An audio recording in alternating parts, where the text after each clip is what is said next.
Canada's plan to shop for used Australian fighter jets rather than buy new Boeing Super Hornets may backfire, according to defense experts, because the U.S. government will ultimately have a say on whether a deal proceeds.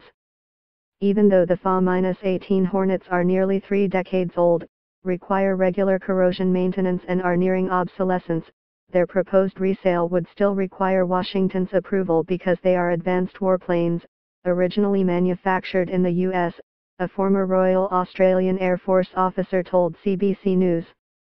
"I imagine all of it is going for a fair bargain price," said Peter Layton, a fellow at Griffith University in southeast Queensland, Australia, who was a reserve force group captain. "Few customers exist for Australia's used warplanes, and selling to Canada would be an easier sale than most, because the Pentagon would not require all sensitive technology to be stripped out of the aircraft."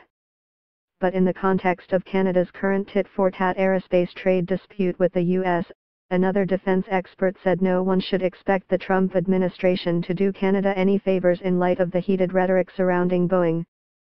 "There's a lot of things they could do just within the executive authority to simply be unhelpful," said Dave Perry, an analyst at the Canadian Global Affairs Institute.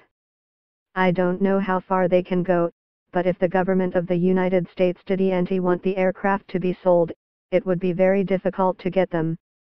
Australia's Defence Materiel Group produced a scathing report in 2012 noting that the country's FA-18s were rapidly running out of airframe life and required bigger and bigger slices of the maintenance budget.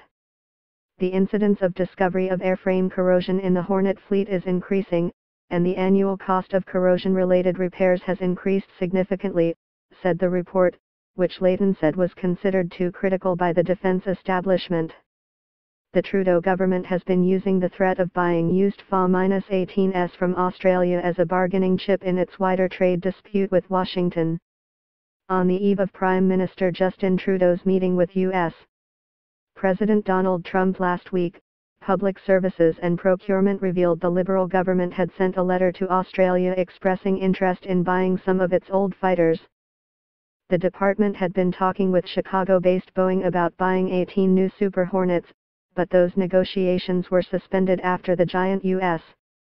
aircraft maker filed a trade complaint against Bombardier over passenger jet sales. The U.S. Commerce Department intends to impose nearly 300% tariff and anti-dumping duties on the Montreal-based manufacturer's C-Series jet.